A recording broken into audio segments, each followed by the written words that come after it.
வணக்கம் Jaya TV viewers. இன்னைக்கு கைமணம் எபிசோடுக்காக ஒரு அருமையான இடத்துக்கு வந்திருக்கோம். பார்த்தீங்கனாலே தெரியும், பயங்கர பாறைகள்லாம் சுற்றி இருக்குது. கல்லுக்குள் ஈரம்ன்ற மாதிரி இந்த பாறைக்குள் ஒரு சமையல் இது செய்யலான்ற ஒரு முடிவு எடுத்து இந்த இடத்துல ஒரு செட்டப்பை போட்டு நம்ம டிஷ்ஷஸை குக் பண்ண ஆரம்பிக்க போகிறோம். என்ன டிஷ்ஷஸ்ன்றதை நாங்கள் செட்டிங்கை பண்ணதுக்கப்புறம் உங்களுக்கு சொல்கிறேன். வாங்க ஃபஸ்ட்டு ஒரு இடத்த ஃபைண்ட் பண்ணுவோம். இதை பார்த்த உடனே உங்களுக்கு ஒன்று புரிஞ்சிருக்கும். புரியாதவங்களுக்கு நான் ஒன்று சொல்கிறேன், கேட்டுக்கோங்க. நம்மளால் என்ன முடியுமோ அதை தான் நம்ம பண்ணணும். நம்மளால் எல்லாம் முடியும்னு நினச்சி பண்ண முடியாத ஒரு விஷயத்த பண்ணோன்னா கஷ்டப்படுவோம். அதனால் பண்ண முடிஞ்ச இந்த கல்லை தூக்கி போட்டுட்டு தூக்க முடியாத கல்லை விட்டுறணும். இது லைஃபோட தத்துவம், தெரிஞ்சுக்கணும்.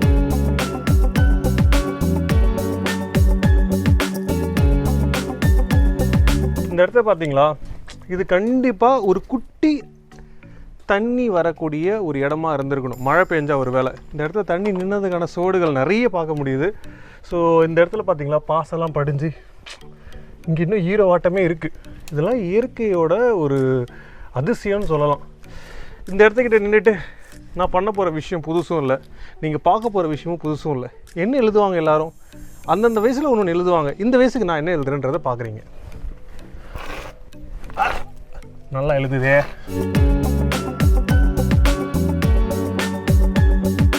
யாருப்பா இங்கே எழுதி வச்சுக்கிறது பாருங்கள். இந்த இடத்துல கூட நம்ம மக்கள் விடலை.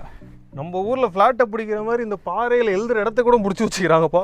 அதனால் ஃப்ரெஷ்ஷாக ஒரு இடத்த பிடிப்போம் நம்ம. ஓகே, இந்த இடத்துல எழுதுவோம்.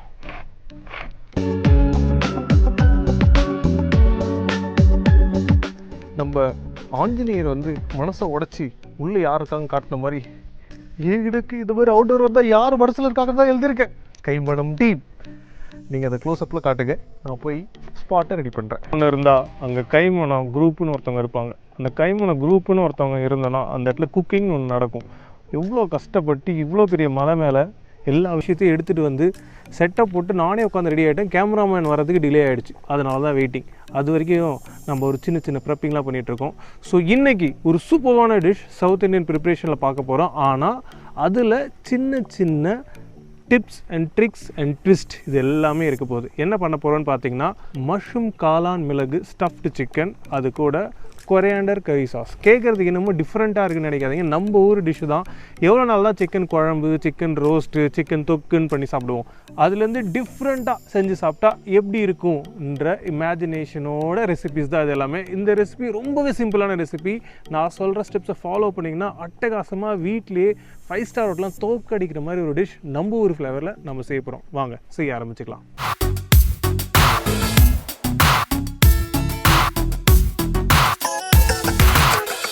ஃபஸ்ட்டு நம்ம இதுக்கு பண்ண போகிற ப்ரொசீஜர் என்னென்னு பார்த்தீங்கன்னா, சிக்கனோட பிரெஸ்ட், அதாவது சிக்கன் லெக் இருக்கு இல்லையா, அந்த மாதிரி பிரெஸ்ட் மேலே இருக்கிறத எடுத்து நான் வச்சுருக்கேன். அது எப்படி கட் பண்ண போகிறோம், எப்படி க்ளீன் பண்ண போகிறோம், எப்படி அதில் ஒரு சின்னதாக ஹோல் போட போகிறோம், இதை ஃபஸ்ட்டு ஸ்டெப்பை நான் உங்களுக்கு காட்டுறேன். அதை பண்ணதுக்கப்புறம் அதில் நம்ம ஒரு மேரினேஷன் போட்டு ரெடி பண்ணி வச்சுக்க போகிறோம். அதுக்கப்புறம் மஷ்ரூம் மிளகு ஸ்டஃபிங். அந்த மஷ்ரூம் மிளகு ஸ்டஃபிங்கை அந்த சிக்கன் உள்ள வச்சு நல்லா ஸ்டஃப் பண்ணி அதுக்கப்புறம் அதை க்ரில் பண்ணி எடுக்க போகிறோம். இதுதான் ஸ்டேஜ் 1, 2. அதுக்கப்புறம் தேர்டு பார்த்திங்கன்னா, நம்ம அதுக்கு ஒரு அருமையான சாஸ் செஞ்சதுக்கு மேலே போட்டோன்னா இது யாருக்கு ரொம்ப பிடிக்கும்னு நான் சொல்கிறேன். நீங்கள் கண்டிப்பாக அதை ட்ரை பண்ணி பாருங்கள். இந்த சிக்கன் டிஷ்ஷில் எல்லாமே செஞ்சுட்டோம், வேறு என்ன இருக்குது அப்படி நினைக்கிறவங்க கண்டிப்பாக அதை ட்ரை பண்ணணும். ஒன்று.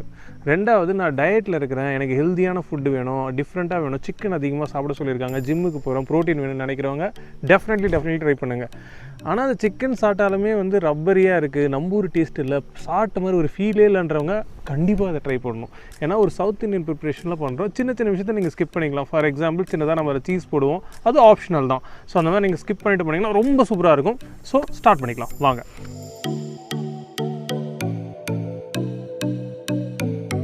ஸோ இந்த மாதிரி வந்து சிக்கன் நம்மளுக்கு கடையில் ஈஸியாக கிடச்சிரும். நீங்கள் பார்த்தீங்கனாலே தெரியுதா இந்த பகுதின்ட்டு. ஸோ இப்போ நம்ம வந்து இதை எப்படி ஒரு அழகாக பிரஸ்ட் மாதிரி எடுத்துகிட்டு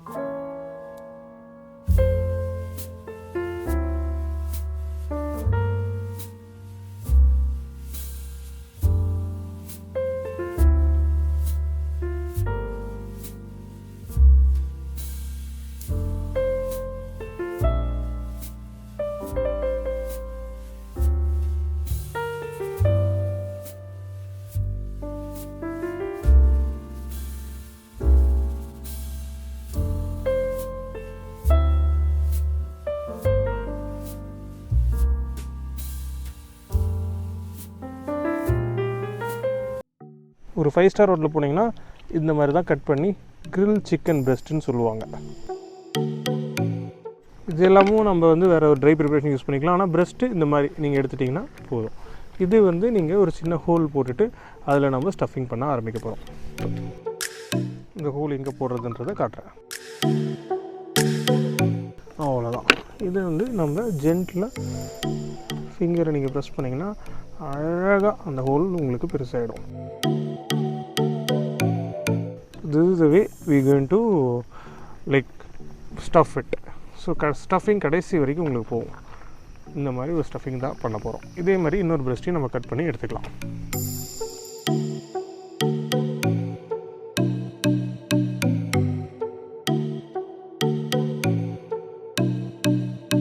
ஸோ இப்போ நம்ம கட் பண்ணி வச்சுருக்க சிக்கன் பிரெஸ்ட்டை மேரினேட் பண்ணிக்க போகிறோம். மேரினேஷனாக ஒன்றும் இல்லை, இதுக்கு ஒரு மசாலா போட போகிறோம். ஃபஸ்ட்டு கொஞ்சமாக இதுக்கு தேவையான இஞ்சி பூண்டு பேஸ்ட், அதுக்கப்புறம் இதுக்கு தேவையான எண்ணெய், ரெண்டு சிக்கனுக்கு தேவையான அளவு உப்பு, கொஞ்சமாக மிளகுத்தூள்.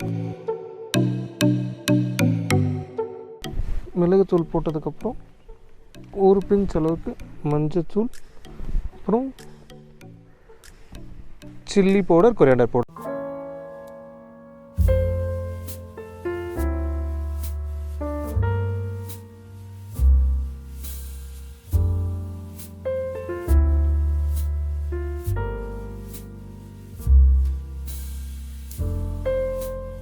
வந்து ஒரு கறி லீஃப் கூட வச்சு ஸ்டிச் பண்ணிக்கலாம்.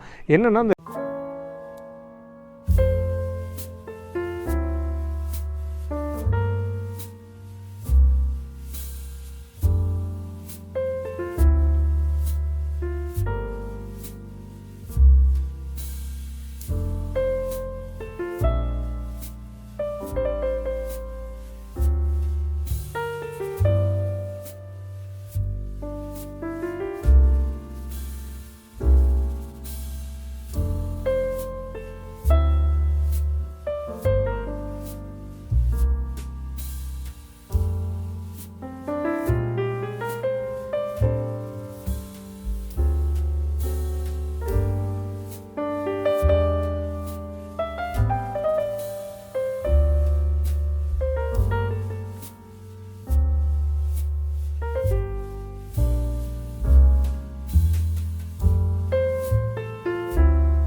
கட்டிங் போர்டுக்கு மாற்றிட்டு மசாலா போட ஆரம்பிச்சுக்கலாம்.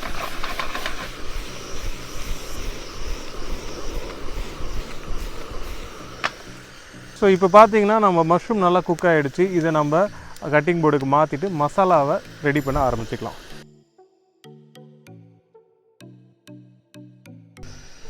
மசாலாவுக்கு ஃபஸ்ட்டு பாத்திரத்தில் எண்ணெய் ஊற்றிக்கிறோம். அதுக்கப்புறம் இஞ்சி பூண்டு பச்சை மிளகாய் இதை நல்லா போட்டு வதக்கலாம்.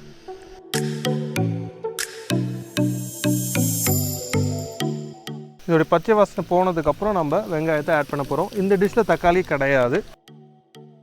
நார்மலாக நீங்கள் பேஸ்ட் போட பார்த்து இந்த மாதிரி ஃபில்லிங்க்கு போட பார்த்து என்ன ஆகும்னா அது வந்து ஒரு ட்ரையாக இருக்க கன்சிஸ்டன்சியை தாண்டி ஒரு தொக்கு மாதிரி ஆகிடும். அந்த மாதிரி ஆகாமல் இருக்கிறதுக்கு தான் நம்ம இந்த மாதிரி சாப் பண்ணி போட்டிருக்கோம். ப்ளஸ் ஃப்ரெஷ் டு ஃப்ரெஷ் அதுக்கான ஃப்ளேவரே வேறையாக தான் இருக்கும்.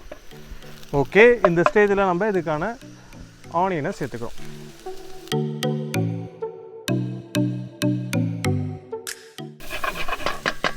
ஆனியன் நல்லா வதங்கணும். இந்த ஆனியனுக்கு தேவையான அளவு கொஞ்சமாக மஞ்சத்தூள், காளானில் போட்டிருக்கிறத மறந்துடக்கூடாது. அதுக்கு தேவையான அளவு உப்பு போட்டால் போதும். இப்போ வெங்காயம் பார்த்திங்கன்னா நல்லா ஒரு பொன் நிறத்துக்கு ரெடி ஆகிடுச்சு. இப்போ முன்னாடியே நம்ம வதக்கி வச்ச மஷ்ரூம், மிளகு மசாலாவுக்கு மிளகு இல்லாமல் எப்படி, அதனால் மிளகு எந்த அளவுக்கு ஸ்பைசி வேணுமோ அந்த அளவுக்கு ஸ்பைசி. இது வந்து ஒரு பேசிக் ப்ரொசீஜர். உங்களுக்கு வந்து ஸ்பைசி வேணான்னா இதெல்லாம் ஸ்கிப் பண்ணிவிட்டு நீங்கள் பண்ணிங்கன்னா ஸ்பைசி இல்லாமல் இருக்க போகுது, அவ்வளோதான் விஷயம். ஸோ ரொம்பலாம் நம்ம இந்த டிஷ்ஷில் வந்து யோசிக்கவே தேவையில்லை.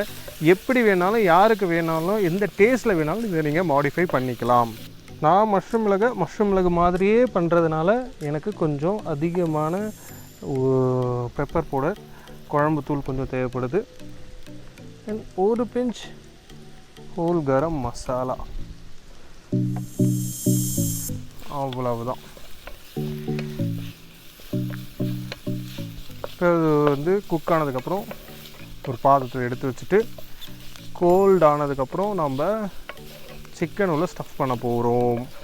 ஸோ அதுக்கு முன்னாடி இந்த சிக்கனுக்கு தேவையான குட்டி சாஸ் ஒன்று ரெடி பண்ணிக்க போகிறோம். இது டெஃபினட்டாக ஒரு like healthy dish.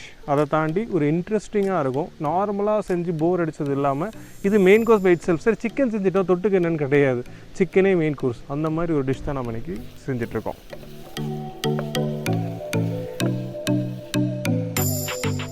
Final touch of masala, அவ்வளவுதான். மஷ்ரூம் ரெடி ஆகிடுச்சு. இதை நம்ம மாற்றிக்கிட்டு நெக்ஸ்ட்டு இதுக்கு தேவையான சாஸுக்கு ஒரு விஷயத்தை ரெடி பண்ண போகிறோம். ஸோ இது கோல்டானதுக்கப்புறம் இதில் கொஞ்சமாக சீஸ் போட்டு நம்ம ஸ்டஃப் பண்ணிக்கலாம். எனக்கு அந்த மாதிரி ஒரு ஸ்டைலில் பிடிக்கும், எல்லாம் அந்த மாதிரி பண்ணுறேன். Cheese totally optional. உங்களுக்கு வேணான்னா ஸ்கிப் பண்ணிட்டு அப்படியே கூட நீங்கள் ஸ்டஃப் பண்ணி சாப்பிட ஆரம்பிச்சிடலாம். நெக்ஸ்ட்டு நம்ம பார்க்க போகிறது பார்த்திங்கன்னா coriander coconut sauce. Coriander coconut சாஸ்னால் ஒன்றுமே இல்லை, நம்ம மல்லி இருக்குது இல்லையா, இந்த மல்லியை எடுத்து ஒரு பாத்திரத்தில் போடுறோம். ஸோ சாஸுக்கு முன்னாடி நம்ம மல்லியை சேர்த்துருக்கோம். ஃபஸ்ட்டு தண்ணி கொஞ்சம் சேர்த்து அதை வேக விட போகிறோம்.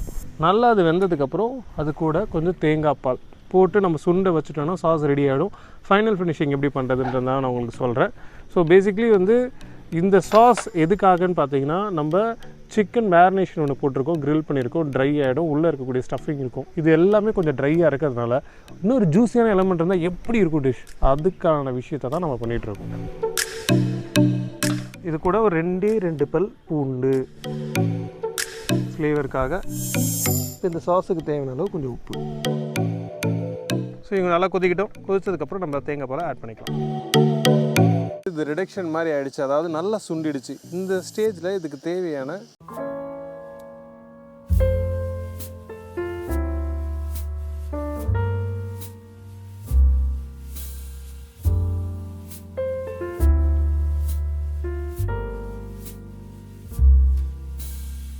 சைடு வந்து ஆல்ரெடி நம்ம மஷ்ரூம் மிக்சர் ரெடி ஆகிடுச்சு. அதில் கொஞ்சமாக சீஸை துருவி போட்டுக்கிட்டு நம்ம முன்னாடியே கட் பண்ணி வச்சுருந்த சிக்கனை ஸ்டஃபிங் பண்ணிவிடுவோம். அதுக்கப்புறம் சிக்கனை குக் பண்ண ஆரம்பிச்சுக்குவோம். ஸோ இது சைடில் வந்து சுண்டிகிட்டு இருக்கட்டும்.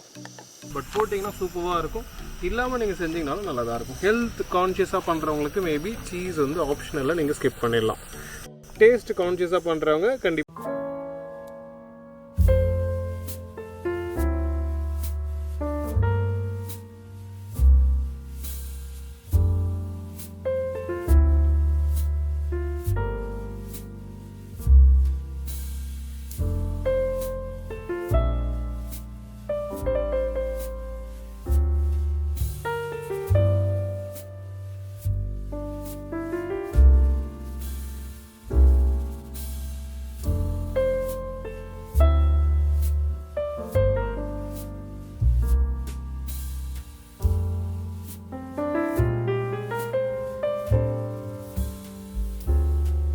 அதுக்கப்புறம் சிக்கனை பேனில் போட போகிறோம்.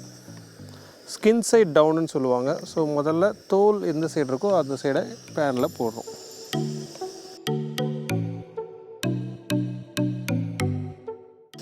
இது நல்லா கலர் ஆனதுக்கப்புறம் திருப்பி விட்டுட்டு இதே பேன்லேயே போட்டு நம்ம குக் பண்ணி எடுத்துடலாம். அவன் இருக்குன்ற பட்சத்தில் வீட்டில் அவனில் போட்டுக்கலாம். பட் இது வந்து பிரெஸ்ட்டுன்றதுனால சீக்கிரமாகவே குக் ஆகிடும். நம்ம ஒரே பேனில் ஈஸியாக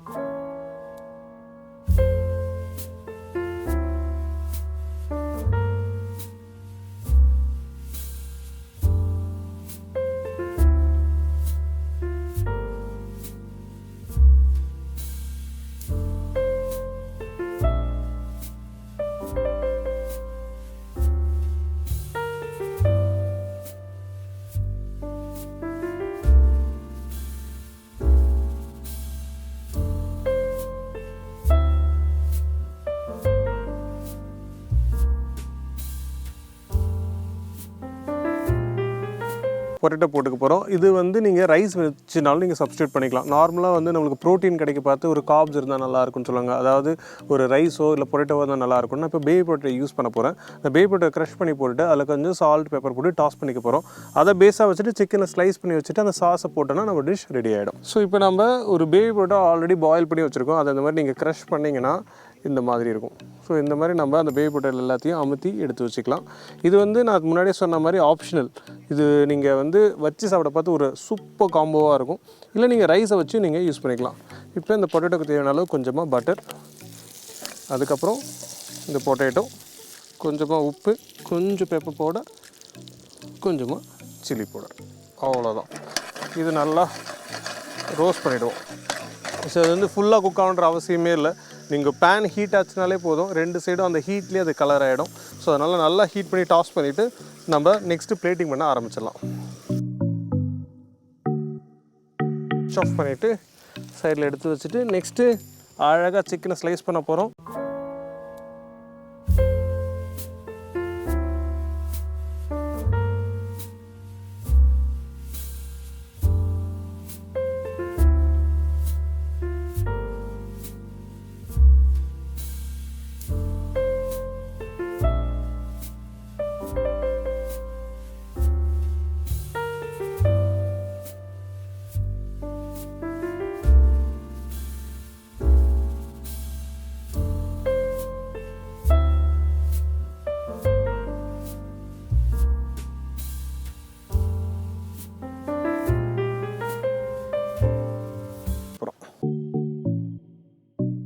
ஸோ ஜஸ்ட் ஒரு கார்னிஷுக்கு நம்ம இந்த மாதிரி கேரட் ஜூலியன்ஸை போடுறோம்.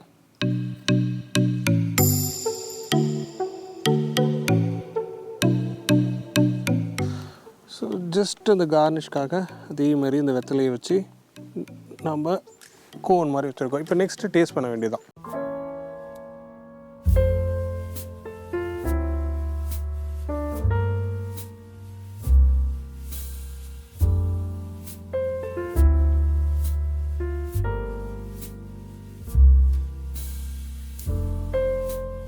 டிஷ்ஷை சாப்பிட்றது நான் மட்டும்தான், எங்கள் டீம் மட்டும்தான் இந்த மாதிரி விஷயத்தை யோசிக்க முடியும், செய்ய முடியும், எக்ஸிக்யூட் பண்ண முடியும்.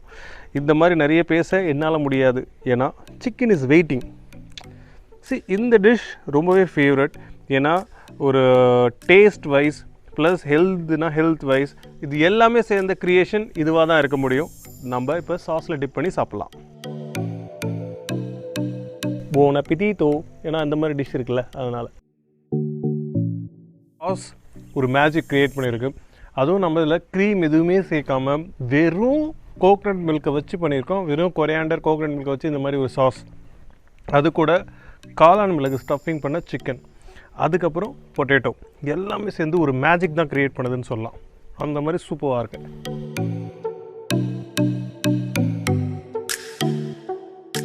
இந்த பொட்டேட்டோ பார்த்திங்கன்னா அழகுக்கு அழகு சேர்க்குற மாதிரி இந்த டிஷ்ஷுக்கு அந்த ஒரு பொட்டேட்டோ இன்னொரு ஆட் ஆன் கொடுக்குது. ரொம்ப சூப்பராக இருக்குது. High protein, super taste mushroom, கார்போட மிஸ்ஸிங் தெரியாமல் இருக்க ஒரு பொட்டேட்டோ, எல்லாம் சேர்ந்து ஒரு கம்ப்ளீட் பேக்கேஜ் தான் இந்த டிஷ். இதேமாதிரி சூப்பர் டிஷ்ஷஸோடு நான் உங்களை வந்து பார்க்குறேன். Until then, bye from Chef Saravanan.